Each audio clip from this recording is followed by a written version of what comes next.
Welcome to Yellow Brick Road. I'm Jordan. This is James.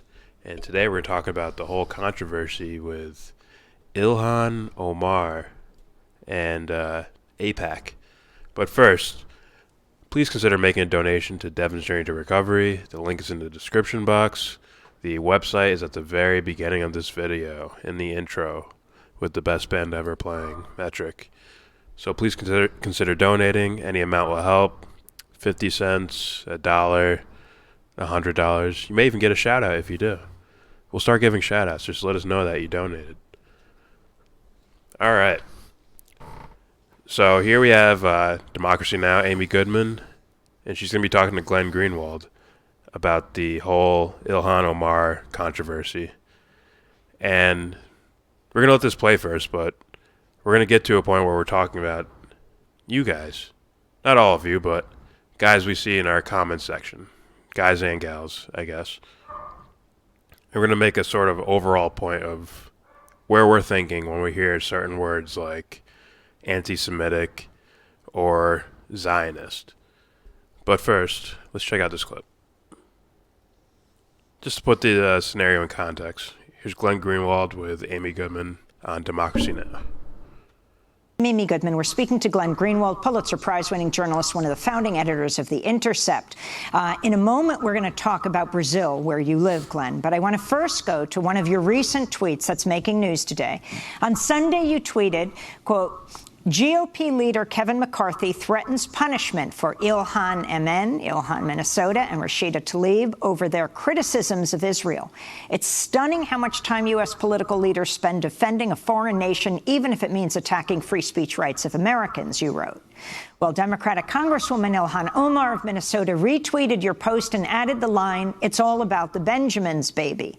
Then an opinion editor from the Forward newspaper tweeted, "Would love to know who Ilhan thinks is paying American politicians to be pro-Israel, though I think I can guess. Bad form, Congresswoman. That's the second anti-Semitic trope you've tweeted." Ilhan Omar then responded to that tweet by writing, AIPAC.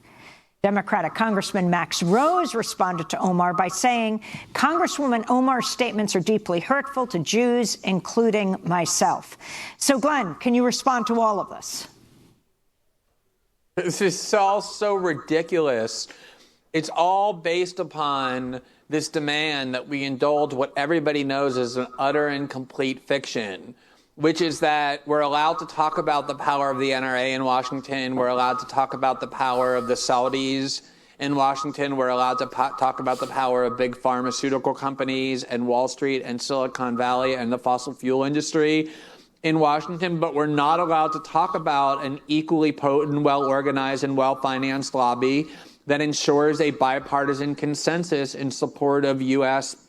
defense of Israel. That the minute that you mention that lobby, you get attacked as being anti-Semitic, which is what happened to Congresswoman Omar. And I think the context here is really important.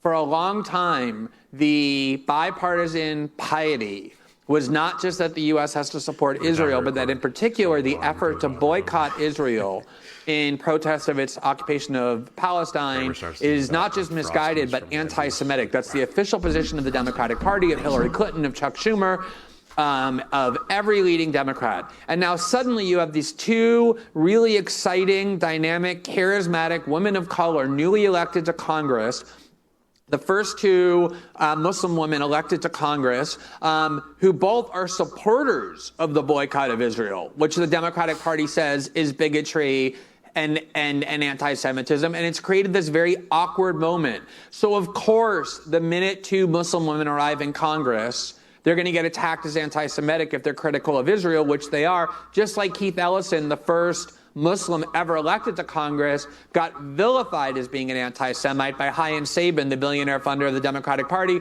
when he tried to be the chairman of the DNC. What the Congresswoman said is very uncontroversial. Everyone knows AIPAC is an extremely intimidating lobby, just like the NRA is. There's nothing wrong with pointing that out. There's certainly nothing anti-Semitic about saying that, about criticizing the Israeli government for its aggression and militarism. So that gave us a good amount of context. And I agree, especially with that last point. Like, there's nothing, as far as how I've looked into politics, there's nothing controversial about saying, any lobby is trying to get something done for their own interests, using money to get something done for their own interests. There's nothing crazy about that to me. No. Like Glenn Greenwald said, like you have the pharmaceutical companies, Big Pharma. Big Pharma. Yeah. I don't look at that any different than what AIPAC does. They just have different interests. Or the NRA, they just have different interests. So I don't think there's anything controversial about saying anything about AIPAC and making donations. According to Wikipedia, anti-Semitism is hostility to, prejudice, or discrimination against Jews. A person who holds such position is called an anti-Semite. Anti-Semitism is generally considered to be a form of racism. Now that... It forgot to say anything regarding if you criticize lobbyists or any sort of thing that people recognize as Jewish. Well, here's the thing. Like a government, or it's not a racial thing. Well, yeah, and here's the thing. Here's where we turn the focus onto the viewers, because it's been popular lately.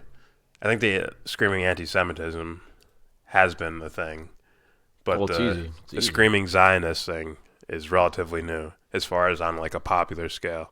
Mm-hmm. So you can almost see the cause and effects of these things. You can see, if anytime you criticize Israel, you're called anti-Semitic, it's going to cause other people to react in a way of calling you a Zionist. Like you can see the chemical reaction going on. It's a lot of And I have beefs with both of them. It's just, I think people need to step back and look at what collectivism is. Yeah. And then they need to separate themselves from something that's they recognize as a race or an ideology. Yeah. So let's look at it from both teams, because they are teams. They definitely look, act, and sound like teams. So let's look at it from someone who's heavily pro-Israel. When you start screaming anti-Semitism for any type of criticism, when you start conflating ideas like boycotting Israel means that you want to destroy the Jewish people, if you start conflating that, you're going to lose steam, and you're going to lose people who have sympathy. You're going to lose sympathizers. You're going to lose people who are honestly trying to look at this and like, man, is there really discrimination against Jewish people? They can't, if they reach you, they're going to be like, no, it's all bullshit. Because I talked to this person who screams anti-Semitism no matter what. Mm. And I understand if it's a defense mechanism because you've looked through the history books and you saw that it could have been conditioned history books, but nonetheless, you saw information that said your people happen to get a lot of resentment and a lot of bigotry thrown your way, so you're on the defensive. That's very possible. Sure. But you have to take an individual as an individual. As soon as you start throwing words in the categories of that's automatically bad, mm-hmm. you're gonna throw out the baby with the bathwater, as they say. They might have a point that you want to hear. So if you hear someone say Zionist or whatever, like, argue the points. Don't just, automatically put blinders on because you heard a word. I don't think anyone from any race should do that. No. It's almost like, and the way I look at it is, if you take like Black Lives Matter or whatever it is, and people start criticizing it, are we going to start calling them racist? Are we going to say they hate black people because they don't agree with how Black Lives Matter goes about their business? Ridiculous. Yeah. That is ridiculous. It's literally teaching tribalism. Yeah. And then you have the other side who scream Zionist for every fucking event in the world. Yeah, they're silly too. Every single event that's ever happened, they point to Zionism.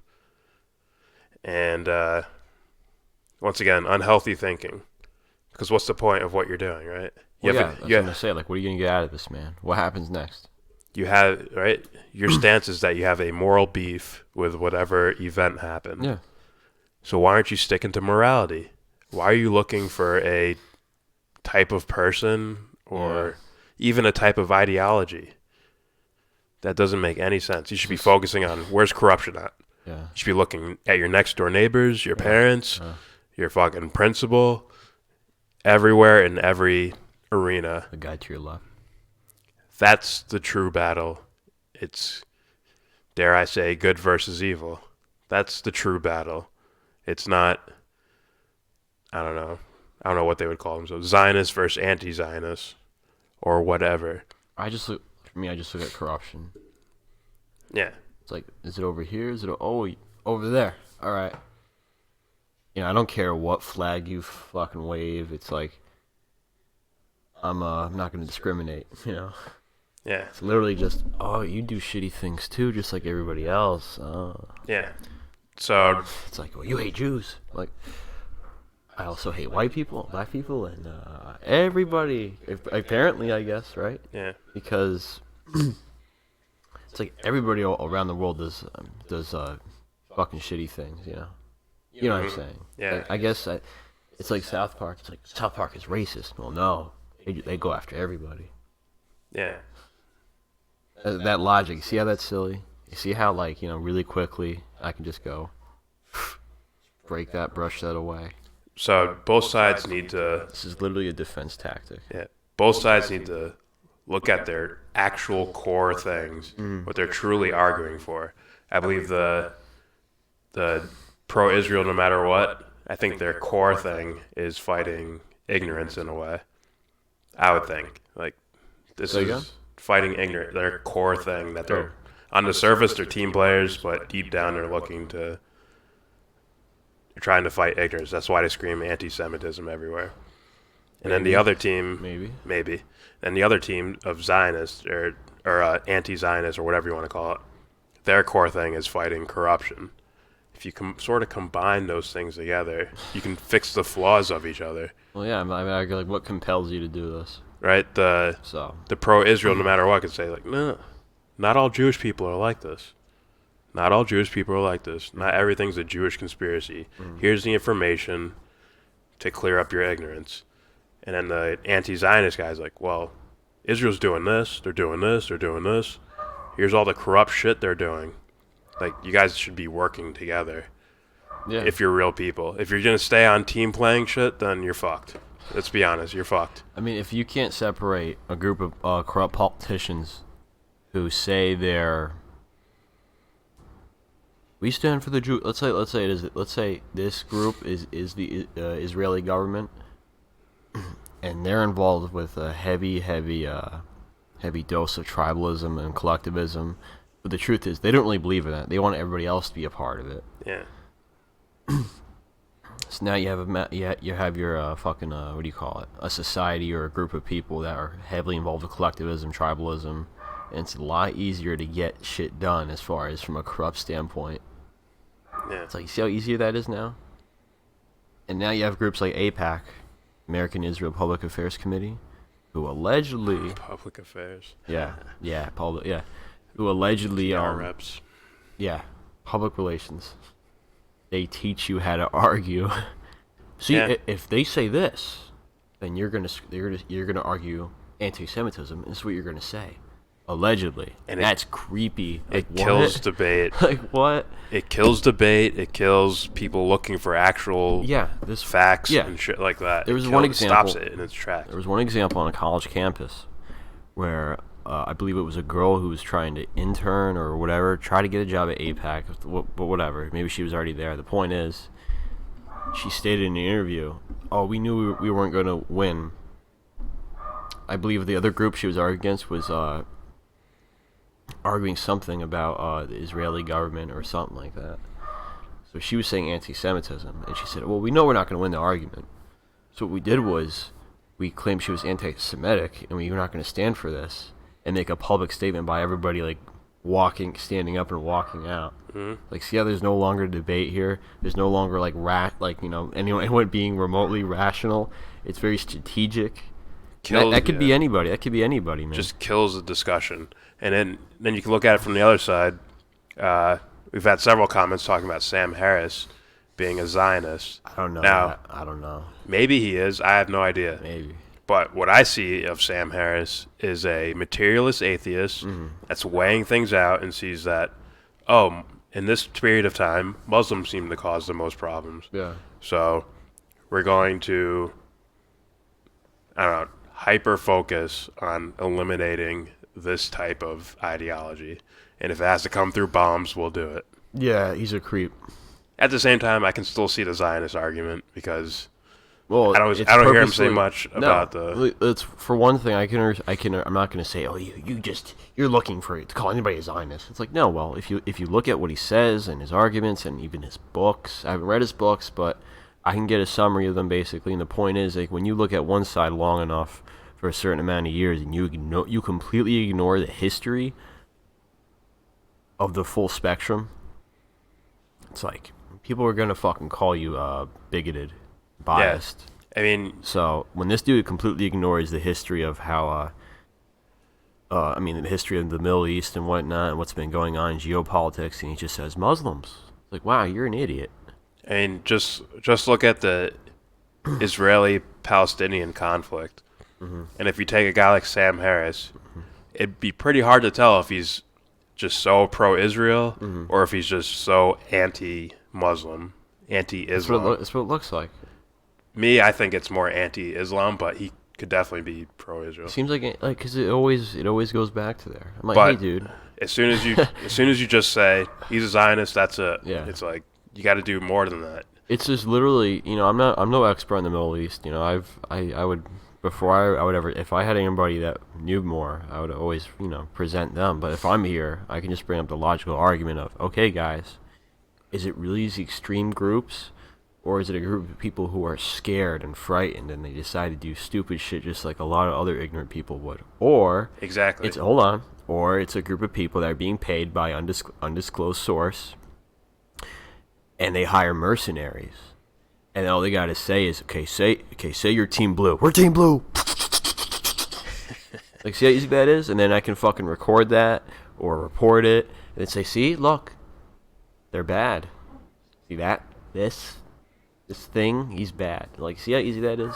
Yeah. And all the people got to do is piss their pants and run in the street. What are we going to do? Ah! Yeah, you could just look at Benghazi with Clinton and Obama blaming ISIS commercials or whatever. Yeah, ISIS recruitment videos to why the incident in Benghazi happened. Yeah, I saw one, and I was really tempted. They promised to pay for my college.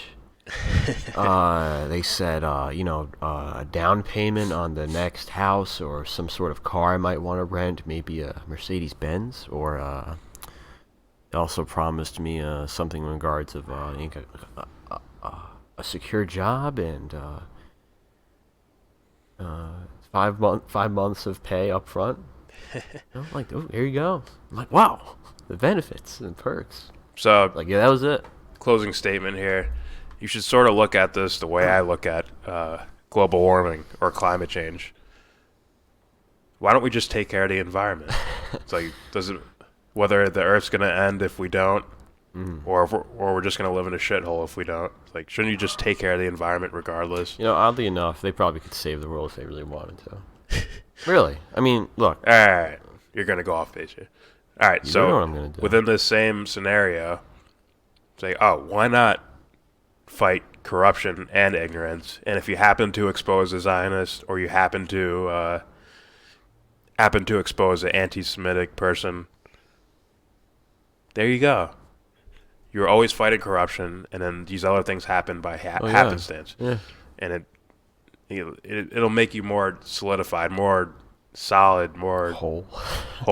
Yes. I mean, look, like you're just an anti-Semite, and then I'm like, yeah, you got it down, man. That's it. Like, and then there's the comment. Is this person an anti-Semite when they're like eating cereal in the morning?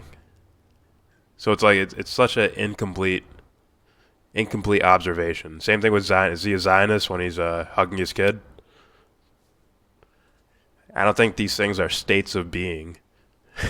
I really don't think they are. I think there's a core underlying thing that are the state of being. Go with that part. Argue that shit. Good luck. All right, that is it. Do you have another point? No, it's done. It's dead. With that said, thanks for watching. Please subscribe if you feel like. Always comment. I suspect we will be arguing and debating with people here. That's a good thing. Please consider donating to Devon's Journey to Recovery. The link is in the description box. The website's at the intro to this video and our past videos. So please consider donating. And with that said, give this video a giant thumbs down. Say you wanna get in.